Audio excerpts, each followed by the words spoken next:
Hello and welcome everyone.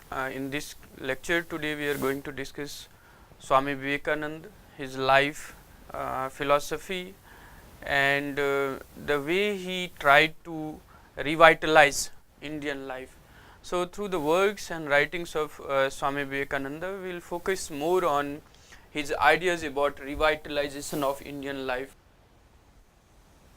So he was a sannyasi, a renounceur, a traveler including India or abroad, and was also a deeply a spiritual person and considered as a religious and a spiritual guru of modern India, and he remains one of the very significant figure in terms of conceptualizing modern Indian political condition and how to improve the degraded or degenerated status of Indian masses.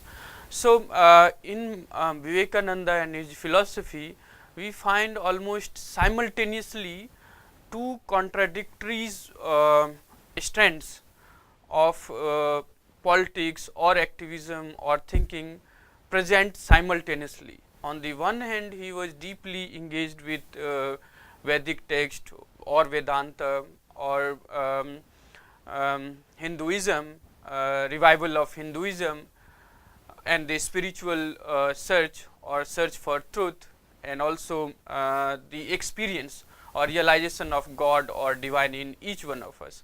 So, on the one hand, he has this urge of spiritual experience or attainments, and on the other hand, he was deeply and emotionally attached with the condition or material economic condition of the masses, and he wanted to uplift those masses to revitalize the Indian nation, or that he wanted to do through the spiritual side of the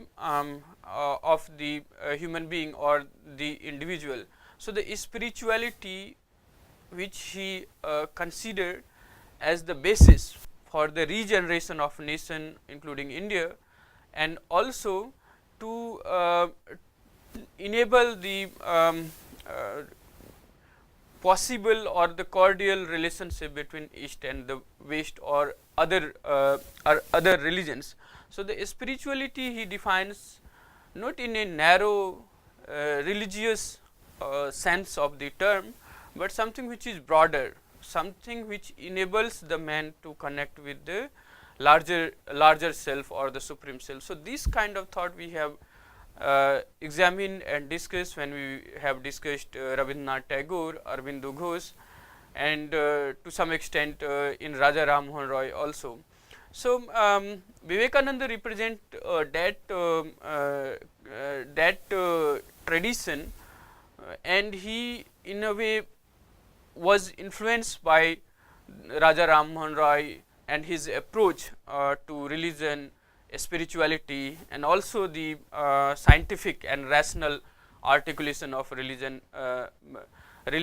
spirituality, or the human dignity, and the role of freedom of press, liberty, and etc. So, Vivekananda was influenced to a great extent by the thought of Ram Mohan Roy, and he considered him as the most pragmatic modern political thinkers of India and the father of Indian Renaissance.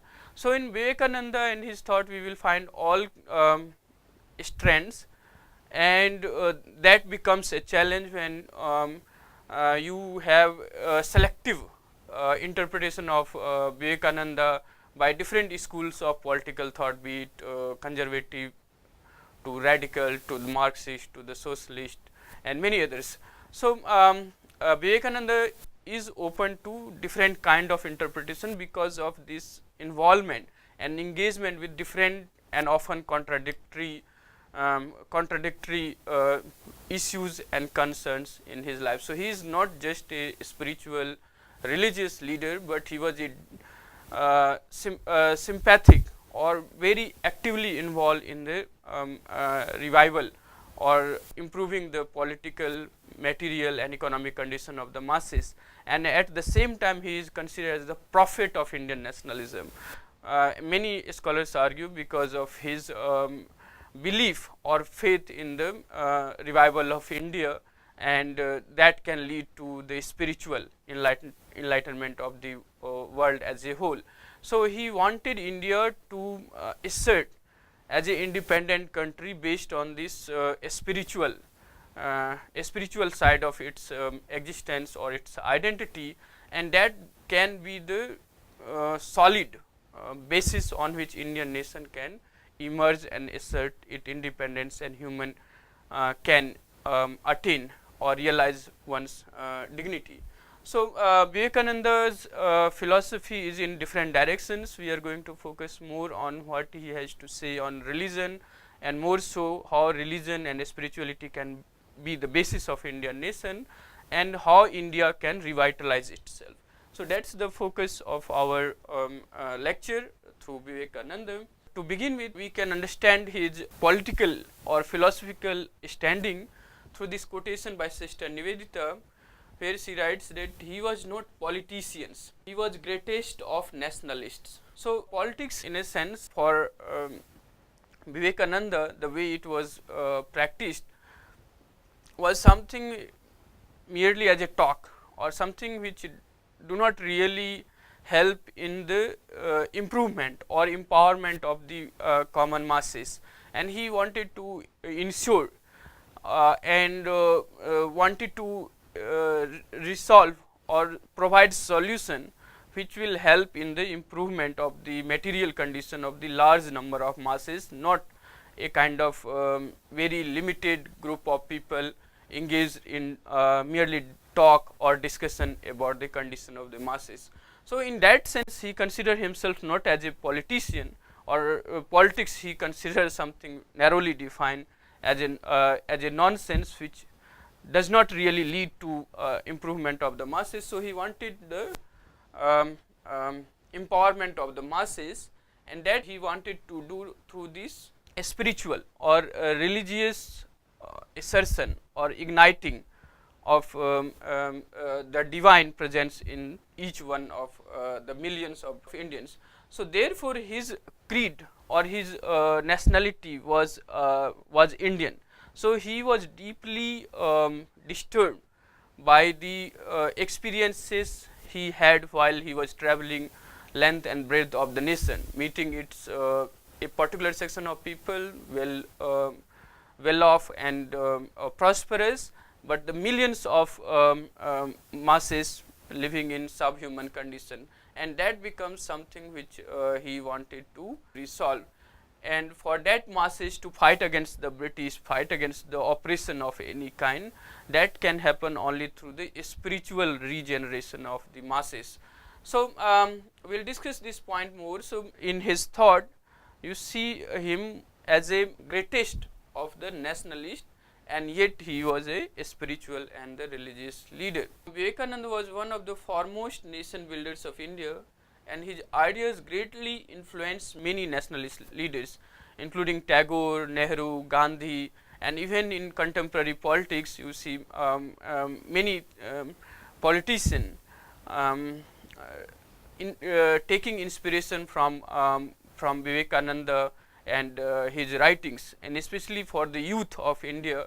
Vivekananda remains an icon or a source of inspiration to solve the multitude of problems and challenges that India is facing in contemporary times. So since the very beginning, Vivekananda become a kind of icon or a youth icon for many generations, including many nationalist leaders, and therefore he is considered also as a prophet of Indian nationalism. He gave the philosophic or the spiritual basis or sound basis of Indian nationhood or nationalism. He was a modern figure, and why he was a unique leader or thinker, precisely because when he is tackling modern challenges that India was facing, he did it through the connection, through the deep engagement with the pre-modern or traditional spiritual Indian civilization, and that becomes the source of his articulation, his understanding of Indian nationalism, and that is the way he connect with the masses. So one of the interpretation in Vivekananda was that the religion and religiosity is vital for Indians from their birth to their death, and without understanding that religiosity, one cannot understand Indian society, Indian religion, or Indian way of life. And therefore he wanted to reignite that religiosity or understanding of religious practices, devoid of many evil practices that has happened, like idol worship or temple or whatever. So for him, religion and religiosity is more a spirit rather than its form or theories, however beautiful or contemplative that may be.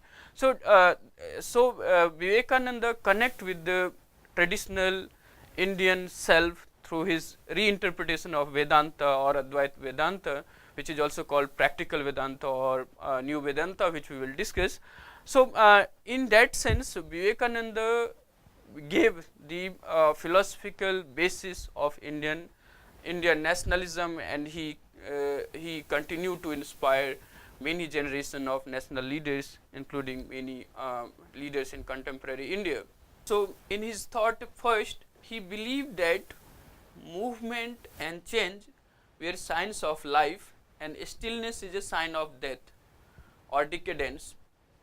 So he emphasized on fresh interpretation of tradition to face the new world with new social and political requirements. That's the kind of intellectual philosophical contribution of Vivekananda which he want to do by connecting or reconnecting with the traditional past and reinterpreting it in a way which enables the country, the community to face the present or the challenges of present new world. And so do through challenging or through changing oneself, and not by remaining stagnant or still. So for him, the change or the movement is the sign of life for any society or any community, and stillness or stagnation is the sign of death. He wanted India to change. He wanted India to revive itself to face the modern challenges. The second is, he believed that the change has to come in the minds of the man first to change the world. So here he in a way assert the individual involvement in the change that may happen or that should happen in a country or in a community, where the change is not something which comes from outside or it is imposed from above, but it should come before it comes, the change should first comes in the minds of the people. So the belief, the conviction in something or some idea should develop only when individual or his self, his atomistic self, is convinced or persuaded by the validity of that idea or the desirability of that idea. So for social, religious or political change to occur, it is necessary that change should first occur in the minds of people. There should be proper education or transmission of ideas which enables the individual to subject himself or herself to a particular idea, and then that will lead to transformative changes in the society, in the community, and in the religion. So therefore, despite of his tilt towards religion, spirituality, or such thing, you also find in him the tenets of modern political theorization or thinking, where he believes that the change is necessary or inevitable, and also to change to happen, one requires change in the mind of people before it happens in the real world. Now Vivekananda also constantly tries to redefine himself and his ideas about life and its objectives. So in the very beginning he was influenced by Western thinkers like Kant, Hegel, idea of Spencer, and many others. he was also influenced by Brahmo Samaj or Sadharan Brahmo Samaj or the ideas of Raja Ram Mohan Rai. At the same time, there was a tendency or the urge towards a spiritual search or the finding the meaning of life. So in Vivekananda, on the other hand, he was also deeply engaged with the cause or the goal or objective of the Indian nationhood, or to define Indian nationhood on the basis of Hinduism.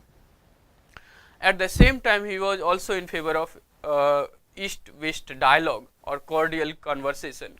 So in Vivekananda, he constantly tries to redefine himself or reformulate his ideas on life and its objective, and therefore he remains open or subjected to different interpretation, and there you will find many works reducing him merely as a religious or a spiritual guru, while on many other kind of works project him as a leader of Hindutva or Hinduism. Still other many works and scholars project him as a sacred but secular or accommodative or inclusive religious figure. Still many others project him as a prophet of modern Indian nationalism. So in Vivekananda you have all strands or possibility of interpretation because of his constant redefining and reformulating his own ideas and objectives of life. So Swamiji's aim had been the reconstruction of humanity on the spiritual foundation. So here humanity is much beyond the limits of Indian nation or geographical boundary of India. So he wanted to create or constitute a community of the world where all the religions, all the different sectarians or other kinds of viewpoints can live with each other with harmony and peace. So and that is possible only through the spiritual foundation.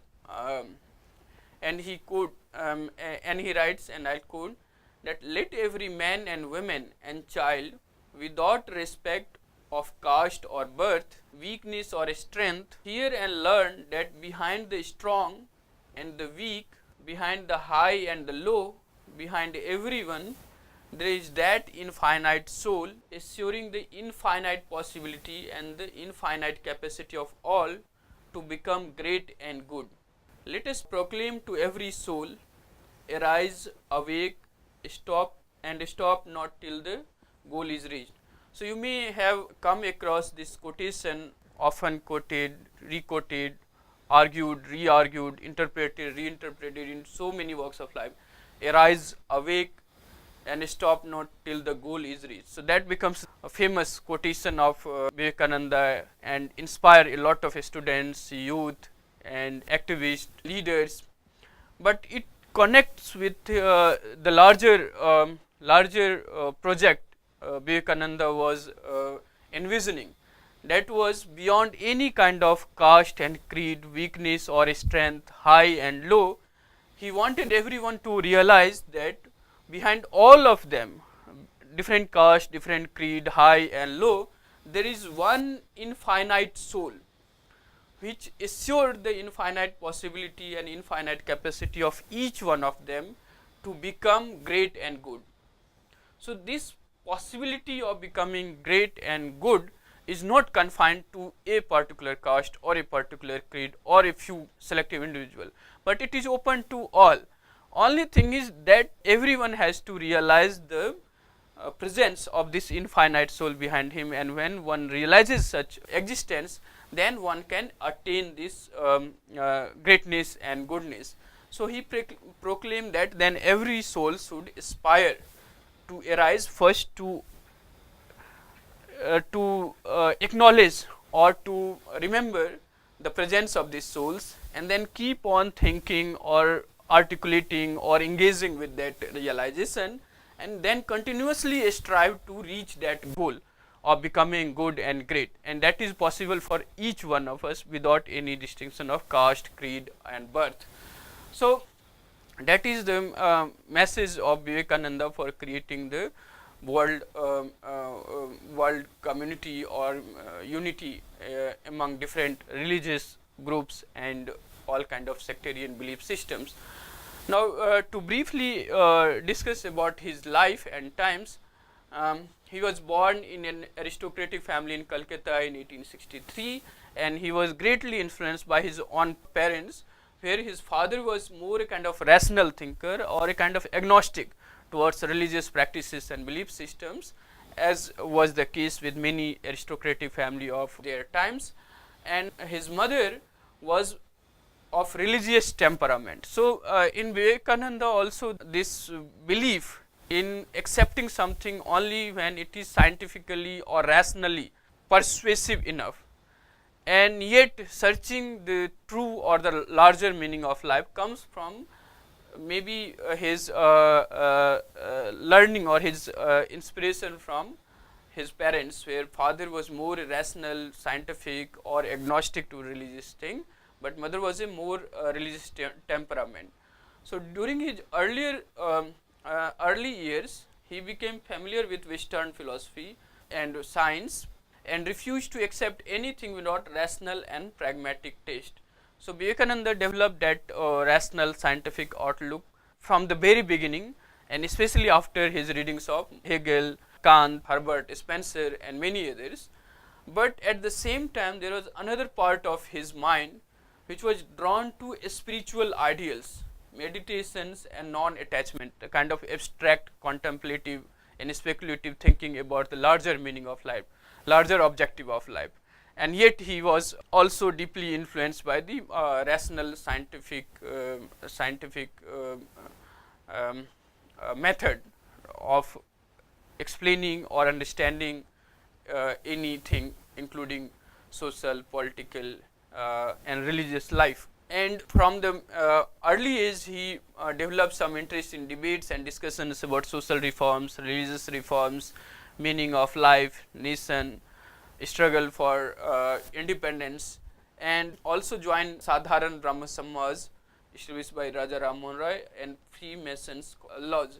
And he excelled in his education, in his academic life as well, but yet he constantly searched for the larger meaning or the foundational ideas of life. So, in a way, Vivekananda and his life was a constant search for the meaning of life which remains permanent, which is absolute. There is no illusion, there is no relativity there. So, the true meaning or the exact meaning of life, the genesis of life or such spiritual questions lead him to constantly search for new gurus and new thinkers, and through debates and discussions of his time, he came to know about the Krishna. He was a spiritual leader.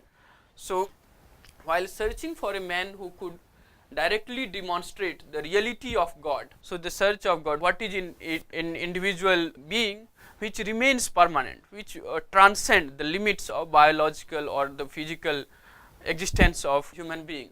So, in search of that question, he come to know about Sri Ramakrishna, who was born as Gadadhar Chattopadhyay. He was a mystic leader or a spiritual guru. So, at the age of 19, he came in contact with Sri Ramakrishna and was immediately attracted by his saintliness or simplicity or childish innocence. So, however, in the beginning he was skeptical of many practices of Ramakrishna, like his trance, where he thought about realization of God is possible through experience, and it cannot be rationally explained.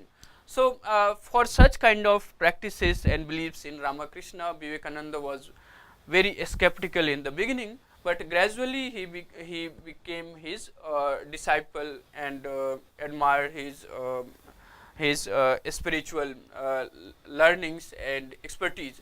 So, from Ramakrishna, one of the important instructions he received was to see God with eyes open and not with eyes closed. So, God is to be seen in the humanity, in the larger humanity, and not in temples, not in theories, not in text. So this teaching enables Vivekananda to understand the service to man was the most effective form of worship. So the humanity, for him the God is the human being.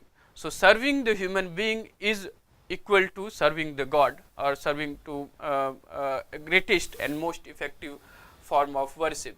So Vivekananda began to realize or began to expand the spirituality in man and manifest that spirituality in man through this understanding that service to man and not to a book, not to a form, or not to an idol, not to a temple, is what constitute religiosity or a spirituality or effective form of worship. So that way he reinterpreted many traditional beliefs about religion and religious practices also.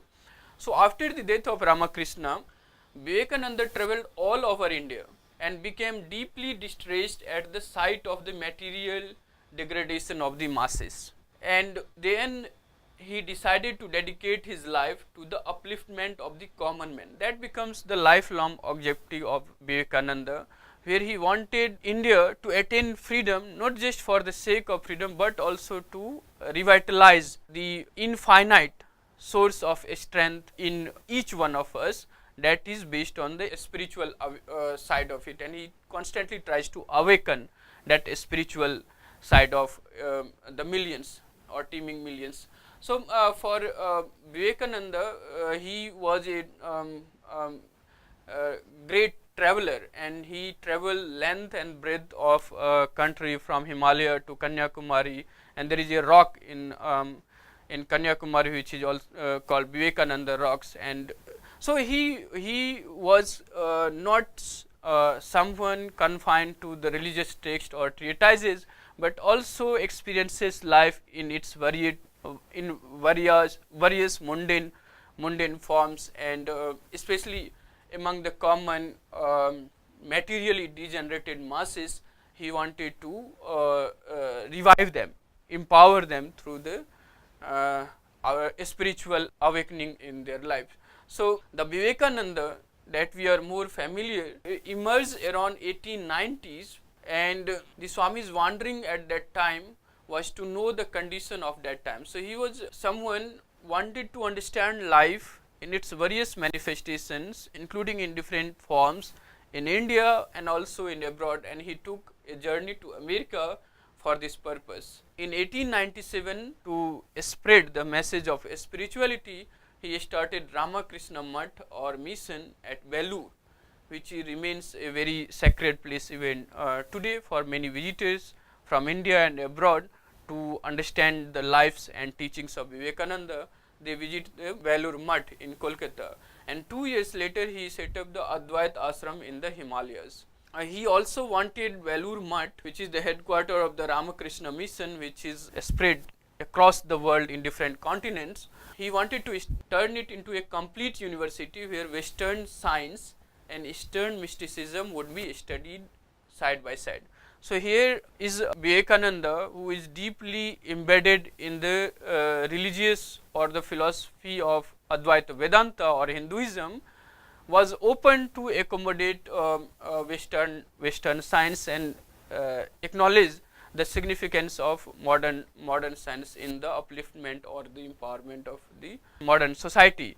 And he wanted Vellore Mutt to be turned into a complete university where, along with Eastern mysticism or spiritual tradition, modern science should also be taught. So the Vivekananda became more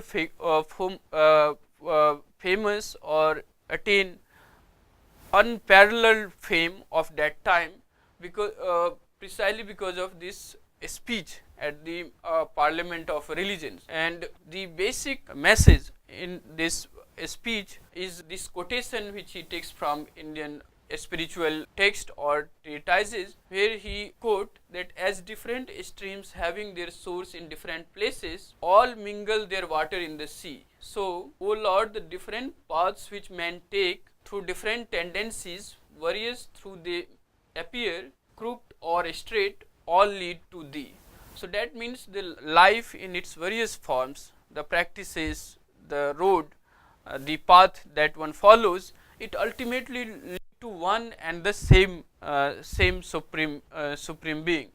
And that message which he gave in his speech to the Parliament of World Religions becomes a kind of philosophical basis for accommodating the differences or differences in the religious practices or belief systems, and yet developing a solid brotherhood or solidarity despite of such differences, and creating a relations or human relations which transcend these sectarian belief systems or practices because of this realization, and which he quotes from the Hindu text. And that is why he asserted, or many times very confidently put forth, that the Hinduism is the mother of all religion, or the greatness of Hindu religion, which can accommodate all kind of differences.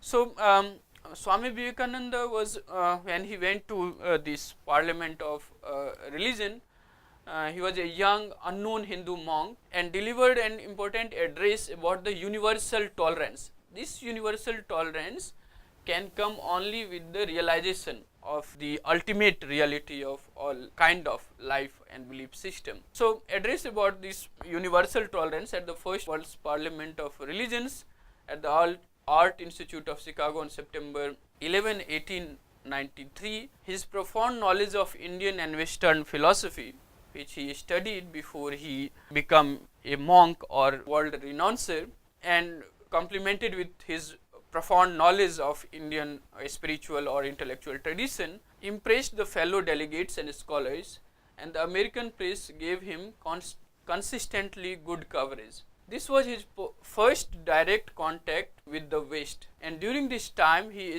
assumed the monastic name Vivekananda. So Vivekananda was born as a Narendranath Datta, and from Narendranath Datta he acquired this monastic name Vivekananda, which means bliss of discerning knowledge. In this platform enables him to reach not just the global audience, or express or make them familiar about Indian tradition or Hinduism or the message of Hinduism to the world, but also instantly help him to reach to the millions of masses back home in India. And when he returned from the Parliament of Religion, he was given a unmatched reception when he reached the source of India. So in America, his mission was both national and international, to express the vital or the force of spiritual expertise in America, and also to develop the brotherhood among different religious followers or the belief systems. So the compelling motive of his coming to America was to know the science and technology of the West, and he also wanted to share with the American people certain spiritual knowledge cherished in India, which he thought might help the West to overcome its anxiety and restlessness. So with his experience of West, he realizes inherent or the inner restlessness in modern Western self, and he thought that that can be cured with learning this age-old spiritual wisdom or knowledge of India, and that how he thought India can contribute in the empowerment or the spiritual awakening of the humanity at large. And at the same time he wanted Indians to learn the scientific or the technological development of the West, and this scientific and rational temperament even about religion and religious practices is something which Vivekananda constantly explained to his followers and millions of students he addressed. So the other missions he performed there was to remove the mistaken notions about some of the misconceptions or misinterpretation of Indian religion and belief systems in the mind of many Westerners, including Americans. So Vivekananda here one can find is someone who is scientifically and very rationally putting forward the strength of or the true meaning of Hinduism, which was caricatured by many colonial administrators, scholars, and the Christian missionaries, and relegated it merely as a kind of false belief or irrational practices or belief systems. So Vivekananda was responding to that kind of caricaturing of Hinduism merely as a irrational belief systems or practices, and it has acquired many evil rituals and practices, which we have discussed while we were discussing about Raja Ram Mohan Roy. So Vivekananda was also reinterpreting Hinduism in a more scientific and rational way, and expressing or putting forth the true or the correct meaning of Hinduism. So for many scholars, the caste system was the result of Hinduism, but he was someone who believed and responded that Hinduism is not at the fault. It is because of the those who are priestly class, or those who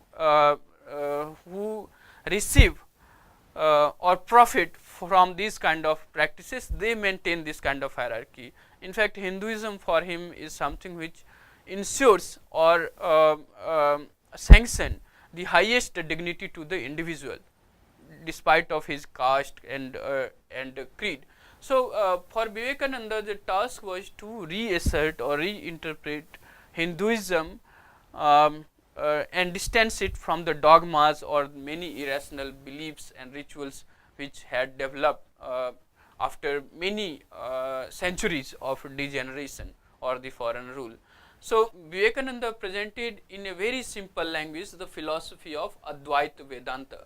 Advaita Vedanta is the monism, that belief in one supreme truth, that is Brahman, one Brahma, and we are all manifestation of the same one supreme self. So his interpretation of Advaita Vedanta is also known as practical Vedanta or new Advaita Vedanta, which becomes the inspiring philosophy for many nationalist leaders.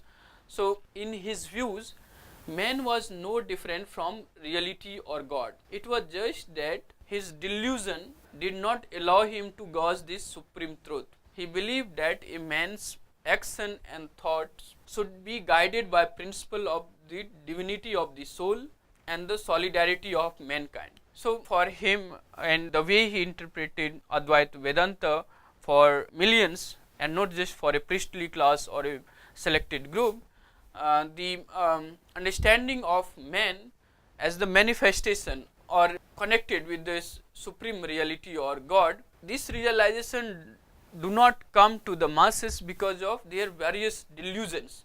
So what comes after life? What is the significance of soul? Will soul perish with the death of the body?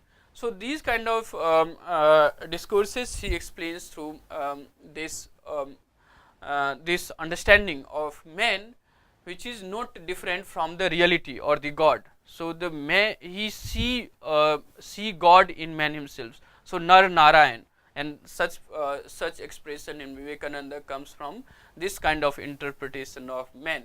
So he wanted this delusion which obstruct the individual to realize this supreme reality or supreme truth to be removed, and that can be removed when man's action and thoughts is guided by this divinity of soul. Soul do not perish with the body, message of Gita and many other texts, and therefore the ultimate objective is the solidarity of mankind, not divided on the basis of caste, creed, or even nation or nationality.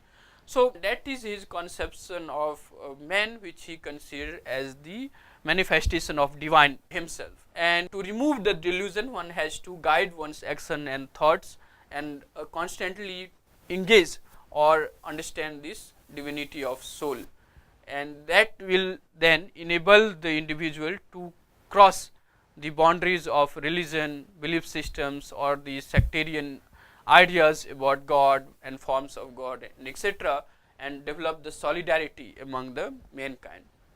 So this philosophy believes that the non-dualistic ultimate reality, the non-dualistic, so the ultimate reality which is one is non-dualistic. There is no illusion, there is no duality there. There is a absolute supreme monistic self, or Brahman, is free from dissensions and conflict and is conducive to the welfare of all. So this realization of one as the supreme self, and all of us are part of that supreme self, will enable us to forge a solidarity or a brotherhood which will help in the welfare of one and all, and not any kind of hierarchy, not any kind of dichotomies, not any kind of dissensions, conflicts or violence. So that philosophy enables one to realize that interconnections in interpersonal relationships. So for him, the task of Vedanta was to break down privileges or any kind of hierarchy, any kind of conflicts that result out of that hierarchy or the privilege, that should be broken down, and that is the true message of Vedanta for Vivekananda. And why his philosophy of Vedanta is also called practical Vedanta is also because it is not limited to merely contemplative or speculative practices, but it actually enables the millions. So his task or Ramakrishna mission or many initiatives he undertook was to spread this message of Advaita Vedanta among the millions and millions of masses which were not able to understand or engage with this kind of thought. So the Vedanta for him is a more practical approach to break down any kind of privileges and hierarchy and the conflict that is the result of such privileges and hierarchy. So the idea that one man is born superior to another has no meaning in Vedanta. That's the message of Vivekananda. He suggested that the inequalities were not endemic to individuals or institutions. They were more often than not a reflection of the circumstances they had been placed in. So the rise of inequalities or hierarchy is result not of the belief systems or the religious practices, but because of the circumstances. The human material socio-economic conditions produce such inequalities and hierarchies, and which can be broken down once human being or the individual realizes that supreme truth, which do not believe in any superiority or inferiority among and between the individuals. So Vedanta for him then is a kind of active philosophy to bring social equality, to bring equality among the mankind, and then develop the solidarity among them. So his understanding of Vedanta asserts India's pluralistic culture. That means Vedanta and its philosophy realizes the differences in the different practices, different belief systems, but ultimately realizes the supreme truth that we are all part of same one singular non-dualistic supreme truth, and that enables the people to reach the same goal through different paths. So they may follow different paths, different practices, but ultimate reality, the ultimate journey is to reach to this one supreme God. So to further quote, for Vivekananda, each soul is potentially divine. The goal is to manifest this divinity within by controlling nature's external and internal. Do this either by work or worship or psychic control or philosophy, by one or more or all of these, and be free. This is the whole of religion. For him, the understanding or interpretation of religion is not sectarian in believing some things, whether that something is God or an idol or a book or a theory or anything. So so basically till here what he is saying, that the each soul, there is no bar, there is no selection, there is no privilege in which soul is potential to realize this divine. For Vivekananda, each soul is potentially divine, the goal is to manifest this divinity within from one's own self. That means it should not be controlled, imposed or persuaded by external forces, right? And this goal of realization of divinity within is possible through work or worship and psychic control of the control or philosophy. That means different kind of yoga he was preaching, karma yoga, jnana yoga or raja yoga, or different forms he was saying that one can attain this divinity within by one or more or all of these, and the idea is to be free. And this is for him religion. That is the whole religion for Vivekananda, realizing within the manifestation of divinity, and that realization can come through any of these ways. So further he writes, doctrines or dogmas or rituals or books or temples or forms are but secondary details. Religion is based upon faith and belief, and in most cases consist only of different set of theories, and this is the reason why there is a different in form. So this realization, the secondary details of any religion based on books, temples, forms of worship, doctrines or dogmas is based upon different in theories, and therefore it may appear different from each other. But ultimately, if the purpose is to understand or realize this and be free, which is the whole religion, then these forms are merely secondary. Ultimate truth or the absolute truth is the realization of divinity within, which is potential, possible for each soul. So therefore he writes that the Christian is not to become a Hindu or a Buddhist, nor a Hindu or a Buddhist to become a Christian, but each must assimilate the spirit of others and yet preserve his individuality and grow according to his own law of growth.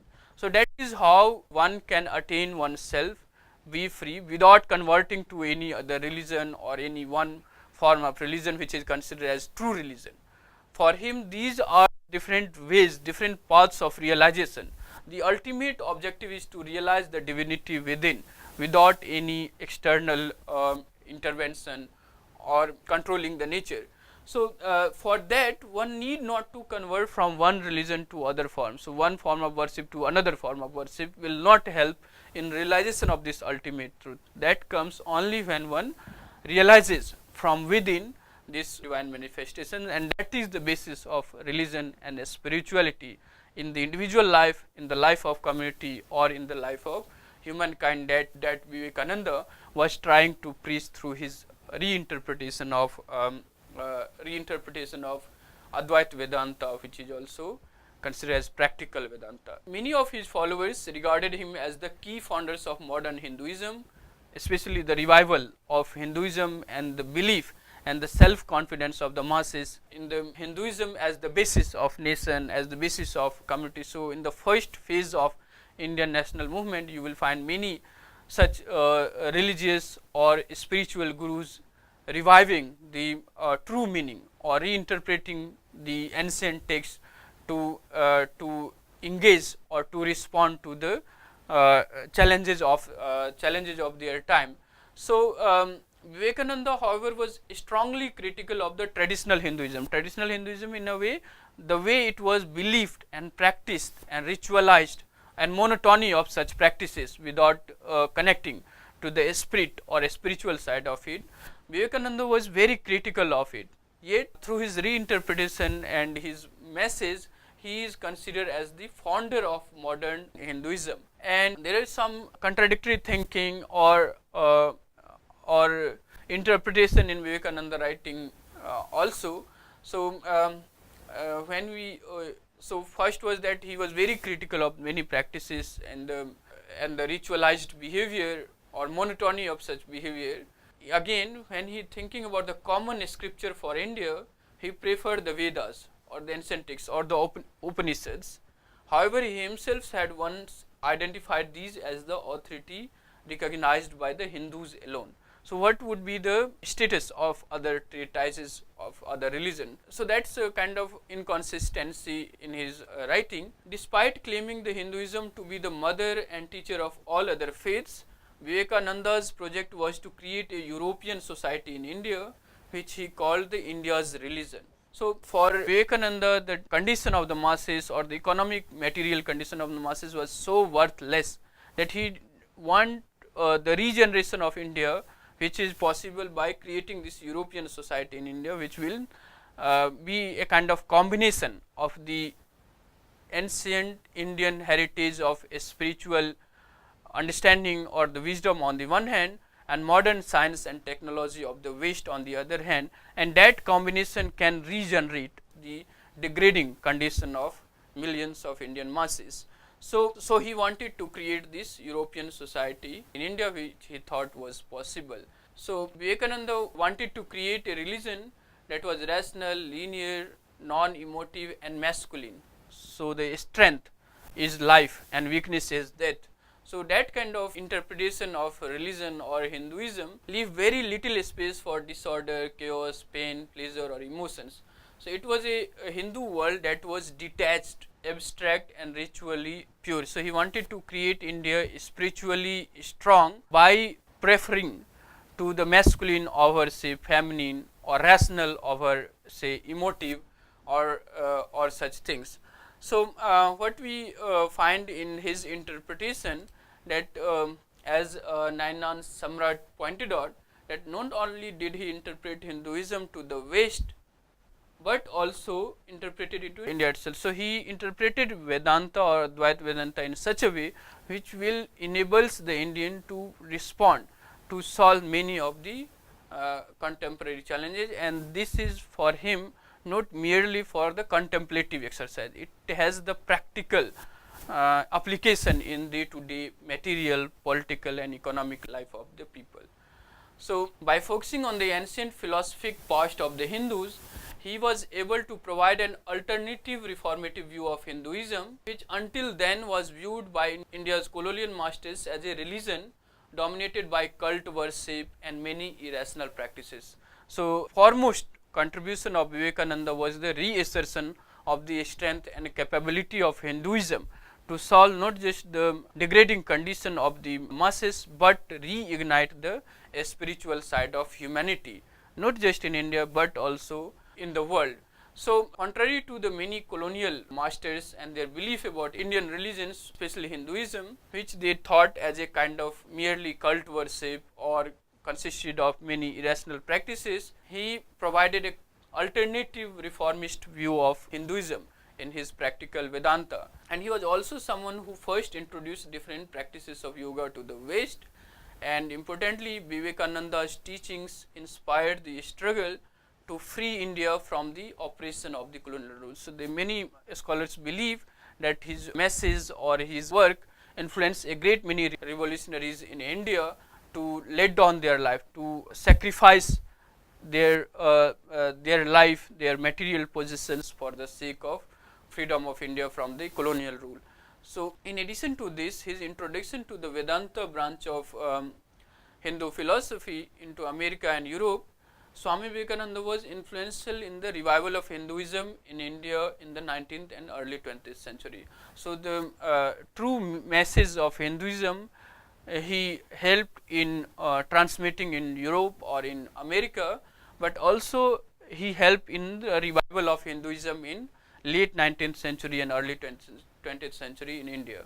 So that is his thought on Hinduism, the role of Hinduism in the role of Hinduism in the everyday life of the people to improve their not just material or the economic condition, but also the spiritual side of their existence. So in this lecture, if one is to summarize the message or the basis of Vivekananda's philosophy, it is the religion and religiosity, and that religion and religiosity for Vivekananda is to attain the divinity or realize the divinity within, and that realization may come through many ways, through work, through worship, through jnana yoga, or through all of these, and open to all souls without any discrimination of caste, religion or any kind of sectarian beliefs.